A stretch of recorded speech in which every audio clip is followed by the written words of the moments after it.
Are you ready for good talk?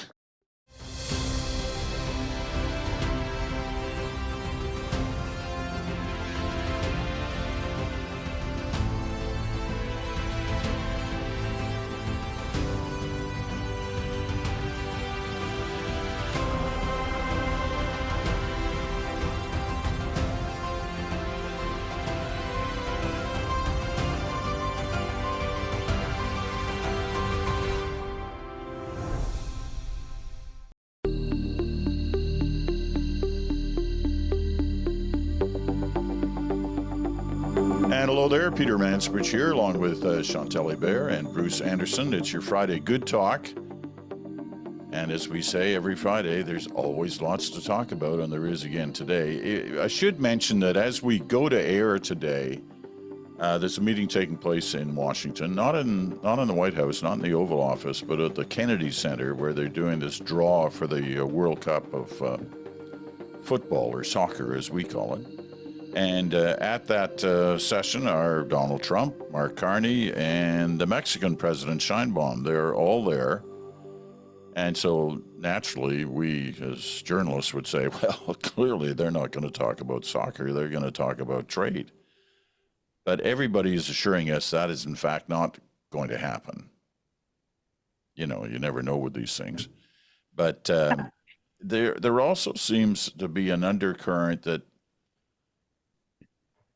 none of the leaders, particularly Canada right now, actually even want to talk about trade. They're kind of looking forward to leaving it in the background for a while. Is that an overstatement, or is that kind of the way it looks to you, Chantal?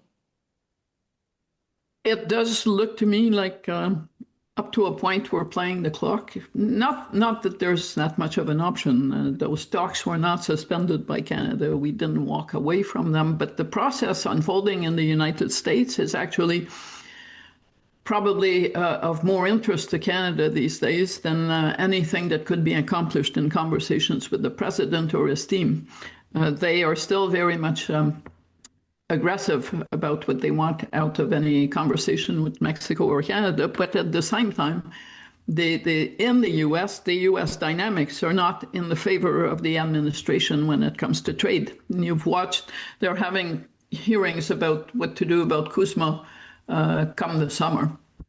Do they walk away from it? Do they ask for a renegotiation? Do they just postpone whatever conversation about it for a year? Those are basically the three options. And what you're seeing and hearing are serious business lobbies. The U.S. Chamber of Commerce is one of them, but not the only one, saying we leave this CUSMA agreement alone, please. And very, very few strong voices coming forward to say, let's tinker with this, let's walk away from this, and it's going to make everything better. And at the same time, the economic numbers for whatever are available these days under the Trump administration are far from great.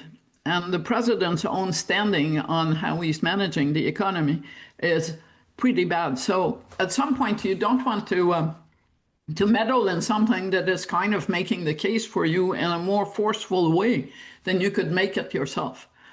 And I will add, the Canadian government has a vague, not so vague idea of the concessions involved in getting, for instance, sectoral deals on trade for softwood lumber. And it may be that they have to consider the fact that they will get less credit for making deals than they will get trouble for the concessions that they have to make on the way to sectoral deals. So maybe time at this point is a better ally than a warmer relationship with Donald Trump. Okay, and just to remind everybody, for those of you who sometimes have trouble following all the different initials in terms of deals and trade agreements from the past. CUSMA is Canada, U.S., Mexico, the trade agreement that was actually signed during the first Trump administration, which he called at the time the greatest trade deal ever signed. Now he calls it the opposite of that.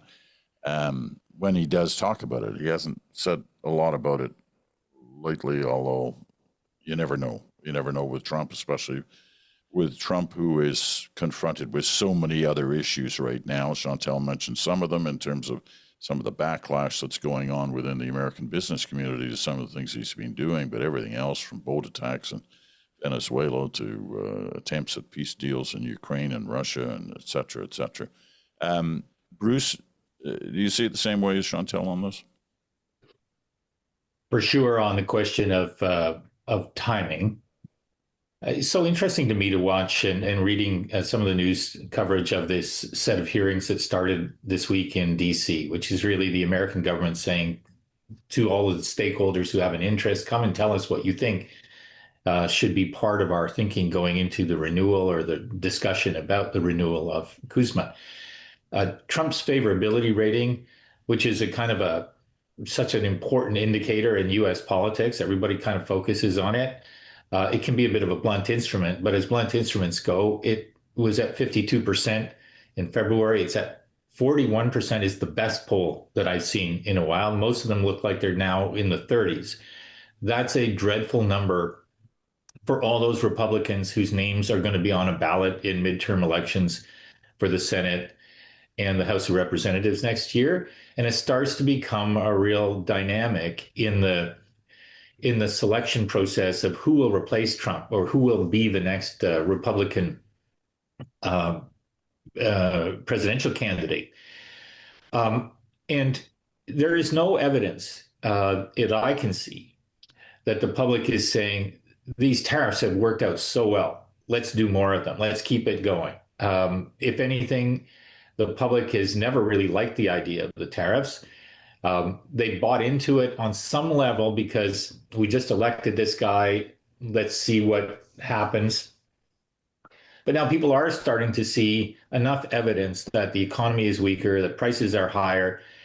And if they look at the Trump administration, it's hard to spot things for most middle ground voters that makes them feel this administration is really focused on the right things, really working in my interests. There's been some of that on immigration, particularly the question of stopping illegal immigration.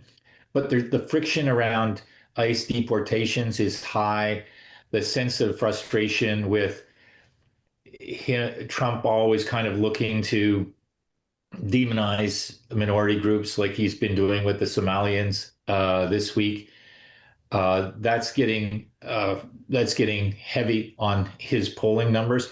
I think the Republican Party, the business community, some swing states, some labor unions, don't want to overstate that last part, start to weigh in more and more with each passing month as we head into next year, all with the point of view, which is, as it was summed up in one person's testimony yesterday, do no harm, do not harm the U.S. economy more. And I don't think Trump has a very strong argument that what he's doing has been helping. And I think that the Republicans would be vulnerable on that point.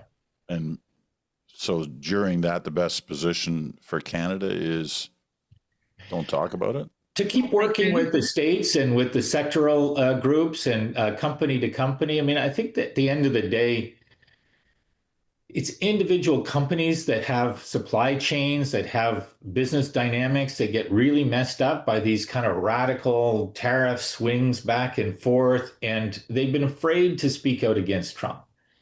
But the fear factor goes down as he moves towards the end of his time in office. And of course, the way that Americans count that in actual terms is he starts to become a lame duck pretty soon. Some people think we've had kind of peak Trump a month ago. I think that's probably close to true. So the dynamic changes down there. And there are people who believe, even if they don't want to say as much publicly, that this trade deal has been good for them, that's made their businesses stronger. And they'll continue to speak out a little bit more, I think.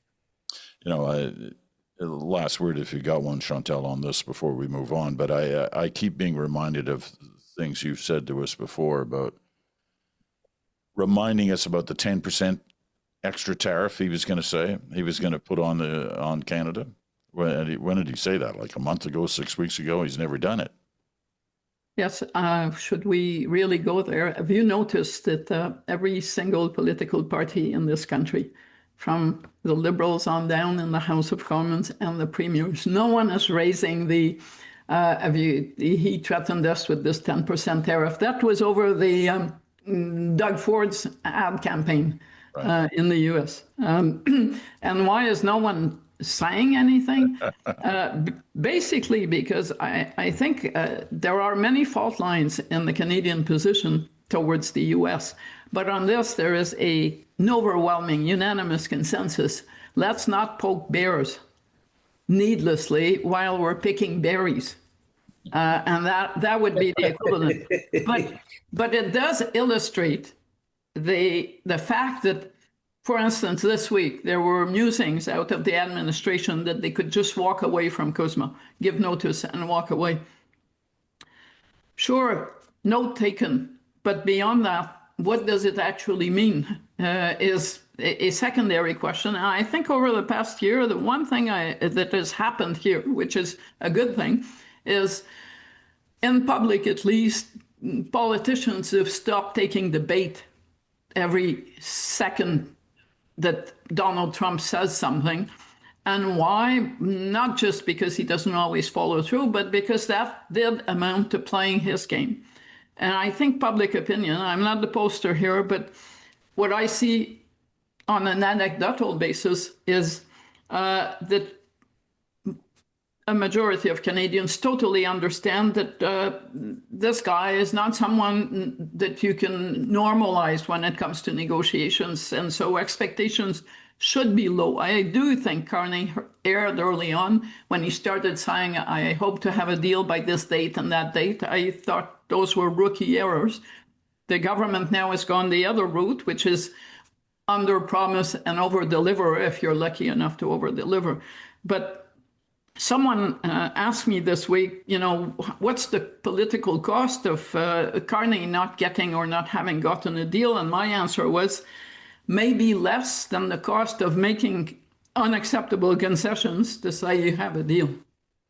Can I just add, Peter, I know you were saying that the last thing, but first of all, I just want to salute Chantal for that amazing metaphor about berries and bears. I think I haven't heard that one before. It's fabulous. But the point that Chantal was just making about public opinion and the expectations of a deal and the politics of where's your deal? You said your deal. The public tunes out a lot of issues and isn't that expert in some of these kinds of issues just because of the way people live their lives. I'm not trying to be critical of people, but on this one, it's been remarkable for me to watch the degree to which people went from let's get a deal quickly because they were afraid of the harm to let's take the time that it takes in order to get the better deal, the best deal that we can get to, which is about 70 to 75% public opinion now. It's just changed the political dynamics for sure in Canada. And if you're Pierre Poilievre and you think that you're really scoring a lot of points getting up every day saying, where's the deal? You're not. Chantal may be right. There may be people who say, well, why did Mark Carney say what he said back in May, June, July? But that's more of a game for people like us, right? I don't see a lot of voters who are going, I'm just sitting around, I'm feeling really fed up with the way that I felt that this was going in June. And now, because basically what people are saying is if we've got headwinds in Canada, challenges in Canada, most of them are coming from outside the country and in particular in the US. And they see Trump enough to know that he's an unguided missile some of the times. And the worst thing that you can do is imagine that you can play him with public commentary all the time. My last word, yes, and I wasn't saying that people were saying, why don't we have this deal? My point was that it was a rookie mistake. Yes, I agree with that. Yeah. And it can't be that every time that Mark Carney steps into it, only people in the bubble care, but every time he does something right, Canadians care immensely. I think somewhere, somehow, the two. I thought I would hear you again on this point. Yes, I did. Yes, it's such a glib argument. He screws up, and so people don't care, but only we care. But he does well, and everybody agrees. It's you can't have both. You figured me out. There you go. Okay. Okay, if you guys have had 3 or 4 last words on this topic, so I'll take one. The difference I see in this situation right now between Trump and Carney, Trump and Sheinbaum, for that matter as well, is that in the past, Trump, whenever he seemed to be in trouble in one area, would get everybody to shift their focus, shift their eyes to another area. Every time he tries that right now, it seems to backfire. He's on a bad run right now. You know, the whole Venezuela thing initially a month ago, 6 weeks ago, seemed to be, look at this shiny ball over here. This is what we're doing in Venezuela. Stop looking at the Epstein thing. That's backfired. He's got all kinds of problems on the Venezuela front right now, including allies. You know, wondering what the heck he's doing and saying they're not part of it, like Britain and France to some degree. But there are about a half a dozen different examples of that working against Trump right now, that he can't seem to find that shiny ball over on the side that'll take everybody's minds off what he's doing in the forefront. And that seems to have affected the trade stuff. Now, I could be proven wrong today. He could say something a while to get things going again for him on that front. But it just seems that he's at a loss right now, and he doesn't look well. He really doesn't look well right now. I don't know whether he's getting any sleep or whether he's got other issues, but he doesn't look well. Okay, let's move off that. Knowing Trump on the way these things work in Washington, he's probably already said something that'll change everything we think about this issue right now. Let me, a week ago, all we were talking about was pipelines in Alberta and BC and Ottawa. And then things this week changed. They certainly changed in Quebec. And I want to get Chantal to give us the overview on this, so the rest of Canada kind of wait. You're not gonna ask me to go first on this? No. No, that's surprising. Okay, that's fortunate for you. I'm sure you'll have I'm sure you'll have a number of last words on it. I've been looking forward to it. So I would just like to sit back and listen for a bit. Okay, so Chantal, first us that's sort of the overview, so the rest of Canada can plug into what has been a remarkable week in Quebec.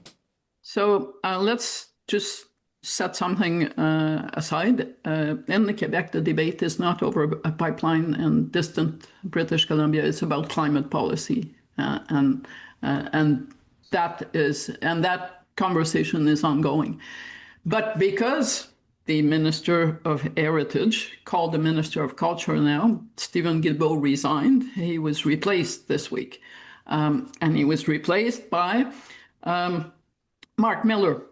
An announcement that was initially and still is rather welcomed with the many groups in Quebec. Culture is a big thing here. Don't need to say this, but ask the Conservatives when they meddled with culture funding.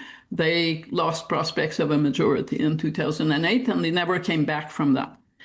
So he appointed Mark Miller, and on facts, this is as good an appointment as many culture groups could hope for in this province. Why? Because he's a Quebec minister. He knows the scene, but also he's been an experienced minister.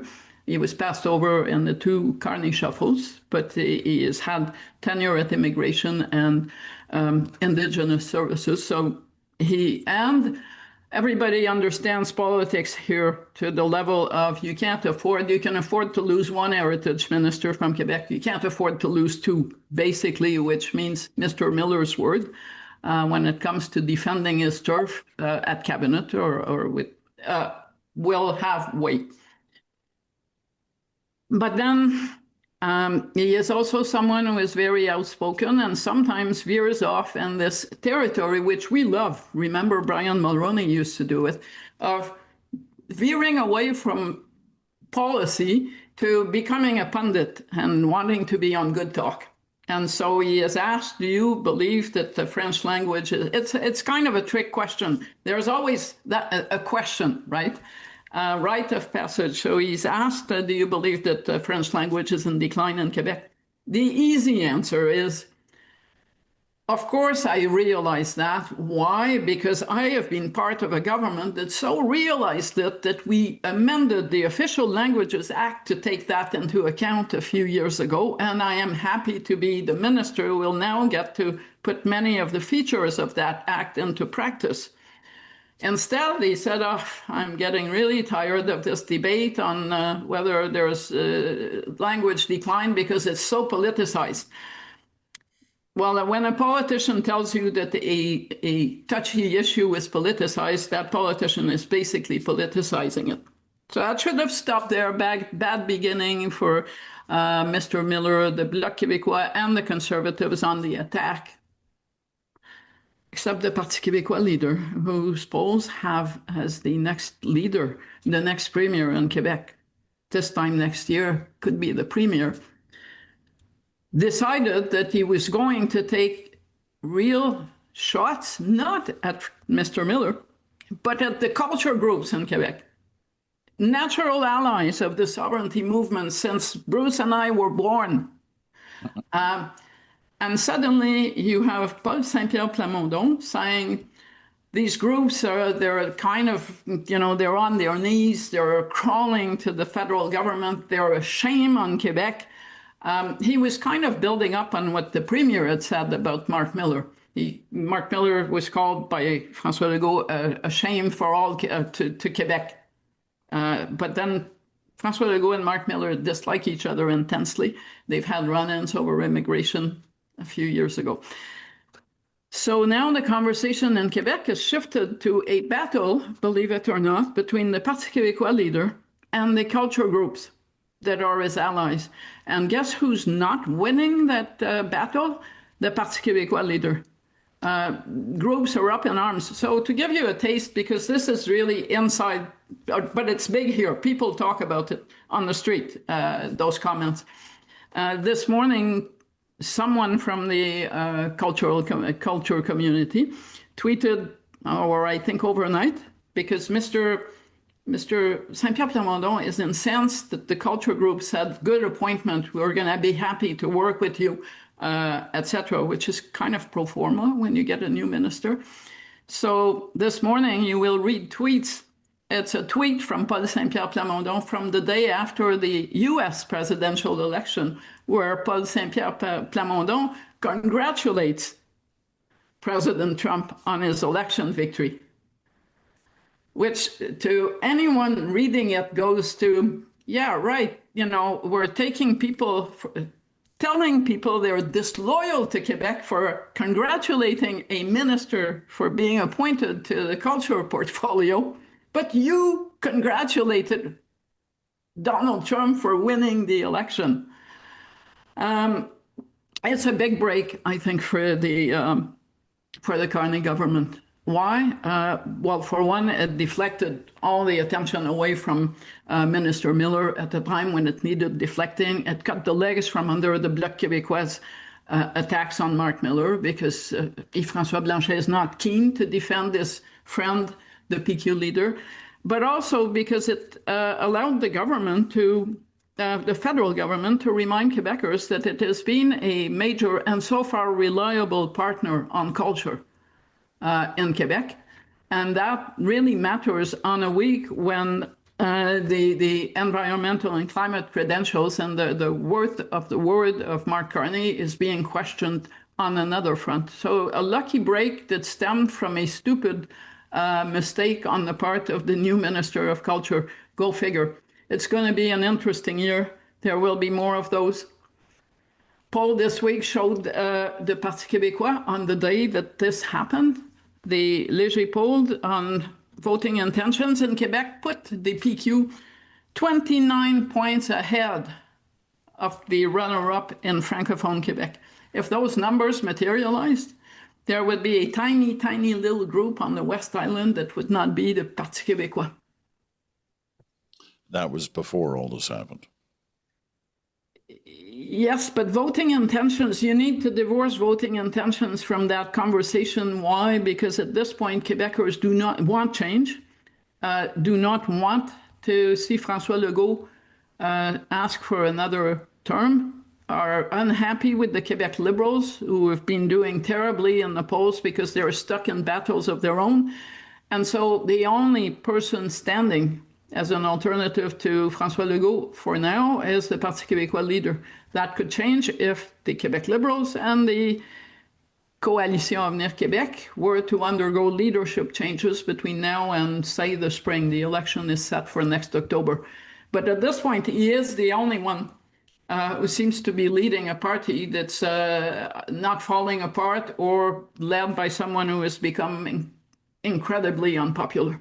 Okay, I want to get Bruce's thoughts on this and how it fits into the bigger picture as well, if it does. But we better take our first break, and we'll give Bruce extra seconds to think of how he's going to respond to that. We'll do that right after this. AI holds great promise for Canada. As Canada builds the economy of tomorrow, Bell AI Fabric is leading, bringing together Canadian innovators and enabling our AI future. A trusted and strategic partner to advance key sectors like defense, energy, financial services, and critical infrastructure. Powered by secure sovereign data centers and by AI automation solutions running on Bell's national fiber backbone. Bell AI Fabric, enabling Canada's AI sovereignty. And welcome back. You're listening to our Friday Good Talk. Bruce Anderson, Chantal Hebert, Peter Mansbridge here, all in the house. You're listening on Sirius XM, Channel 167, Canada Talks, or on your favorite podcast platform, or you're watching us on our YouTube channel. We're glad to have you with us, whatever platform you are joining us on. All right, Bruce, all these developments in Quebec over the past week, how do they fit into the bigger picture here? Well, I think it's very interesting. I don't know that I think it is one of those situations where the effect on, if the bigger picture means the rest of Canada is going to be nil, except it does potentially change the electoral dynamics somewhat, although I think Chantal's right that I think it's mostly contained to outcomes in terms of provincial politics in Quebec right now. I certainly could mount a different perspective on Mark Miller, but I'm going to pass on that because he is a good friend of mine, and he's somebody whose judgment and skills I have a lot of time for. But I don't. I think I'm going to leave Chantal's kind of comments about what started this brouhaha to sit on their own, and instead I'm really interested in the dynamic around who gets to decide on matters of Quebec culture. Is it the politicians or is it the artists? And I was at a dinner last night after a movie that we showed as part of our political film festival in Ottawa. The movie was about the FLQ crisis and the War Measures Act, and I got a group of people together afterwards, including several people from Quebec, who were very, very thoughtful about this. And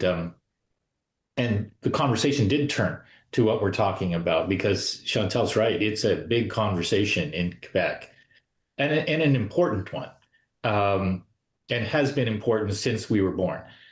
So all of that does fascinate me. And the degree to which the PQ used to be more or less different times the champion of the movement that artists were part of, and that coalescence was an extremely powerful force in Quebec politics. And for this leader of the Parti Québécois to so mistake his relationship as being one where he was the boss who was going to tell them how they should react to whatever it is that they want to react to, misunderstands, as I see it, the role of the politician relative to culture, if the alternative voice is the voice of the artistic community in Quebec. I don't think there's an analog to that in other parts of the country, and that's not being disrespectful of the cultural influences in other parts of the country. And there are plots that play out like that with within different parts of the country, but none on the scale that what we see happen in Quebec. And so it's fascinating to me, and I do agree with Chantal's analysis for what it's worth, that this is a real setback for the PQ leader.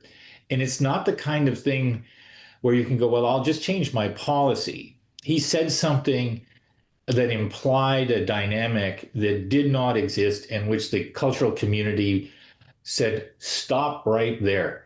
And that opens up opportunities for his political opponents, but his political opponents are not in a very strong position right now. So it remains to be seen what happens as a consequence of that.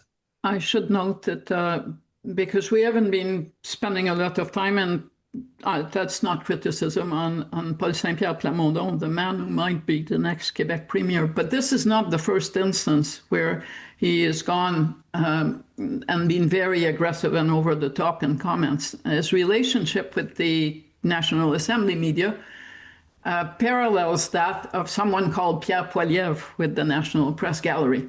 And this week, increasingly, the comparison between Pierre Poilievre's style and his style started to surface in commentary. That he is, he is his own advisor, that he has his few MNAs, because we should remind people that the PQ fell to less than a handful of elected people in the National Assembly in the last election. He's got one of his MNAs actually trying to argue for incivility on the social media, which you kind of think, really, you really want to go there? And remember, the National Assembly usually gets points for being a lot more civil in the tone of its exchanges than anything you see on Parliament Hill. So if Mr. Paul Saint-Pierre Plamondon does not pay attention to these comments, he stands to allow the perception that he's going to bring Pierre Poilievre style conversations to Quebec politics. And as you know, in Quebec, the Pierre Poilievre take no prisoner style actually cost the party any traction with voters. So he is in a danger area. The upside is it may convince François Legault and Pablo Rodriguez to think, well, since he's in dangerous waters, we should stick around, both of us, and we're going to do well, which would be major error, especially on the part of the premier. It's a fascinating story. I mean, Canadians outside Quebec often have a problem trying to understand what's going on in that province and the impact certain things can have and simple statements can have. No matter what he says now, the PQ leader is going to have a hard time ever backing away from that. That's going to hang around his neck for a long time. Let me ask this, though, of you, Chantal, because you did, earlier when we were talking about Carney and the trade deal and everything else, you called certain elements of what happened a rookie mistake. Is this a rookie mistake? There was a rookie mistake this week. It would be Mr. Miller's mistake. The others were real mistakes. If you are in line, or you are the Premier of Quebec, because I include François Legault's comments and the mistakes with a capital M, that is not the tone that you should be taking, and neither of them is in a position that should allow them to either describe a Quebec MP as a disgrace and a shame on Quebec, or to declare that people who represent the interest of their members in a community that is essential to Quebec are disloyal to Quebec for engaging with the federal government. So Paul Saint-Pierre Plamondon can't afford to be a rookie anymore. And what is really, striking is this happened on a week when Yves-François Blanchet of the Bloc Québécois and others figured that they were going to have a really good week because of Stephen Guilbeault's resignation. And that Léger poll, actually, although sovereignty is still way back, it showed a 5-point gain over the past few weeks for sovereignty versus federalism. And the PQ lead unassailable. And in the middle of all that, Paul Saint-Pierre Plamondon throws himself into the mix and changes the conversation completely. You have people on the street, like you go shopping, and women coming out of shops yesterday were stopping me, quoting the PQ leader word for word to laugh at him. And those words were very long words. L'applaudissement, or whatever. But his quote has been on radio. Just me, I heard it 10 times yesterday. So which gives you an idea. When Quebec gives wall-to-wall coverage to something like that, it's really wall-to-wall. And now he has, what was his response been yesterday? Radio-Canada is on the Federalist payroll. That would be news to outside Quebec Canadians who have always been told that Radio-Canada is on the Sovereigntist payroll. But you can see the similarities with the Pierre Poilievre approach. If you say I'm wrong, you're on somebody else's, payroll, and you're my enemy. And I'm not sure where he goes from there, but this, will stick. He's going to have to mend a lot of fences, and he's not been someone who's good at mending fences. Okay, I have this image though and I'm sure you have it as well, Bruce, because we hear this every once in a while from Chantal. She talks about when she's on the bus or the streetcar or the train, or when she's going in and out of the grocery store. A woman hugged me on the rim on Sunday, and I didn't even know her, and my grandchild was looking at me, thinking this is a good time to not say anything. I want to put a camera on Chantal and just follow her around, because she gets the on the street view of things so much better than. All reporters try to get that, try to feel that they have a sense of what the people are feeling. Chantal has no choice, because they come out of the grocery store and grab her and tell her what they. Well, yes, and it makes it informs my analysis to a degree that individually they don't realize those people who talk to me, but collectively it makes a big difference. Okay, I want to expand this to the national picture, and Bruce is the one to talk about this because he's been doing in and out of research surveys and doing a lot of polling lately, and I want to get a sense of that. But I do want to underline the fact, I think it was Harold Wilson, the former British Prime Minister, years gone by, who had that great phrase, "A week in politics is a long time."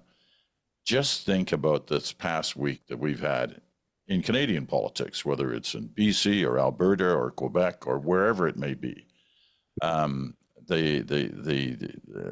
agenda has changed so much, so frequently, so quickly on different things that have happened, that a week is a long time in Canadian politics too. Okay, Bruce, what is this data you're collecting telling us, or what is it showing is probably the good advice for politicians of all stripes in Canada as they look at the end of one year and heading into another year, about what the priorities are that Canadians want them to be addressing? What is it saying? I think the things that really stand out for me, Peter, are since the Trump 2.0 effect really landed, Canadians have been more concerned with the underlying strength of our economy, the future health of our economy than I've ever seen before. I think, without being critical of people, it's fair to say that there had been a kind of a complacency on the part of most Canadians when you talk about questions like productivity and competitiveness and what we need to do to improve our productivity and competitiveness. And people still don't gravitate towards those words and try to lift up the hood and say, what can I do to affect that? But they're definitely more interested in governments focusing on what will it take to make sure that our economy 2 years from now, 5 years from now, 10 years from now is as strong as we hope it will be, because there are forces in the world and forces in the United States which could really damage our long-term economic health. So people could say, well, it's always been the economy stupid. You know, that line from, I think, James Carville back in the Early Clinton days. But there's a twist to it now. It used to be axiomatic that if people thought the economy was in trouble, that they wanted to throw whatever government was in power out. That's not really what's going on right now. Instead, what people are saying is, we don't know what the answers are, but we need solid people being serious about the economy, and we need them to pursue politics with a degree of gravity that politics does not always show. And so when they see people playing politics and it looks like it's politics for its own sake, they're not entertained by it in the same way anymore. They're annoyed by it, sometimes infuriated by it, often just not distracted by it, and they just get on with their lives. So there's a seriousness to the moment that is reflected in public opinion, and it shows up in a number of different ways, including the fact that a lot can happen from a policy and politics standpoint in a week, and then nothing can show up as having had an impact in public opinion, which has been the case really in the last week on national issues in public opinion. And sometimes, you know, I can, as somebody who likes to see an engaged public, say, well, I wish people were paying a little bit more attention. They were reacting to some things. So it can be a mark of disengagement and the lack of an information flow that informs our democracy. There's certainly a good argument to be made that that's the reality that we live in now. But it also could be just a good reminder, as you say, Peter, for politicians of all stripes, to just take a beat and think about the fact that people are having trouble with the rent. They're having trouble with the cost of groceries. They're worried about what industries are going to survive the Trump era. They're wondering what industries are going to be able to retool, find new markets, diversify, innovate, manage AI, all of those challenges. And so to the degree that they want politicians to do important work, the work they want is mostly focused on get serious about that, and don't try to distract me with funny politician games or silly politician games. So I think it's quite an interesting time, even if the numbers sometimes look like they're not moving at all. Okay, I wanted to get Chantal's thoughts on this, but I got to take our final break first. We'll do that now and come back with Chantal right after this. Across Canada, a new economy is taking shape. Built by Canadians everywhere. People like you. Building with Canadian-made materials. Delivering cleaner electricity. Powering breakthroughs in AI and clean tech. Adding new customers for our resources, like critical minerals and cleaner steel. Selling Canadian know-how around the world. Canada's new economy. Innovative, competitive, cleaner, stronger.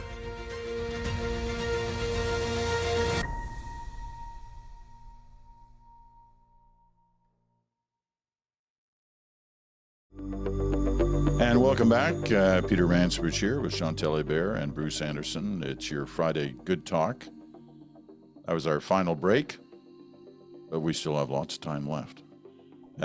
Chantal, your thoughts on the way Bruce described the kind of stuff he's seeing in his data of late?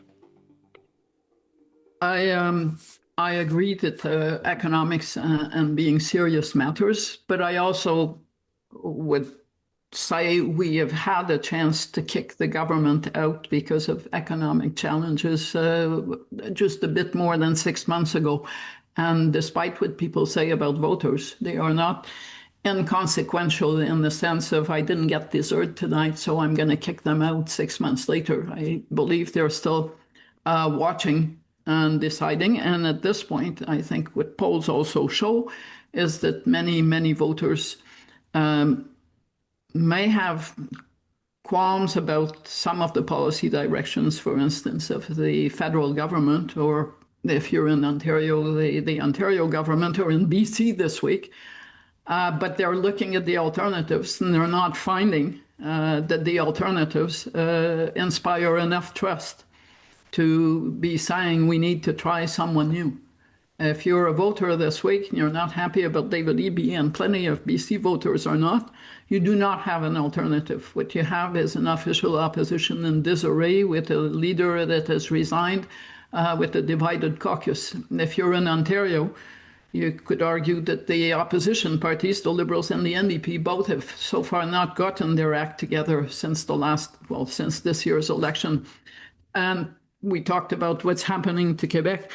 That being said, I have never looked at polls about any government from week to week, or about any event from week to week, because I have found over time that especially big policy shifts take time, and rightly so. The public gives it or those things time before they start expressing unease or actual support. And I'll give you an example. It is fairly standard. We've all lived through it. The Meech Lake Accord.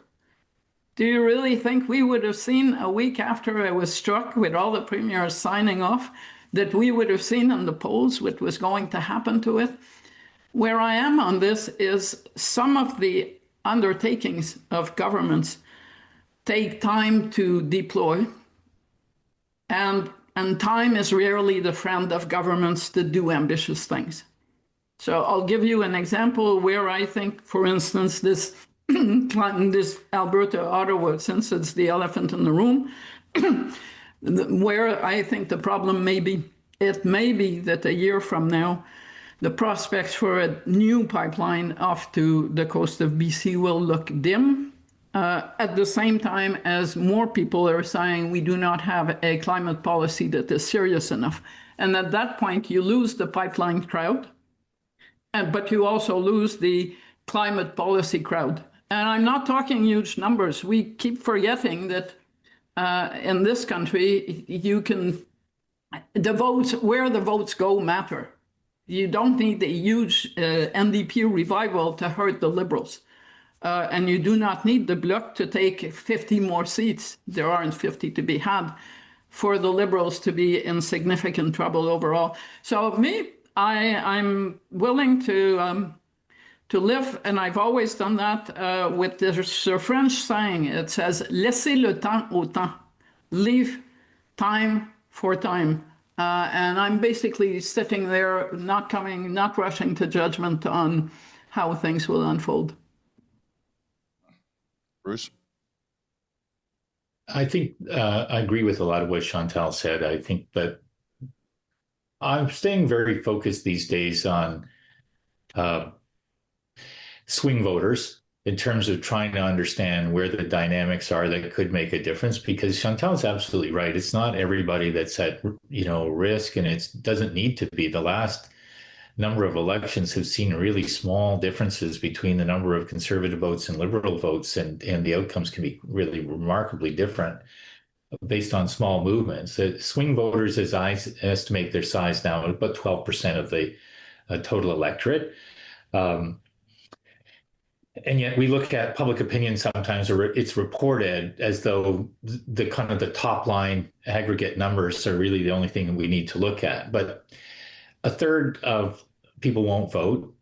Of the people who will vote, most of them have made up their minds who they're going to vote for. So really focusing on that 12% is important. And those people disproportionately right now are women.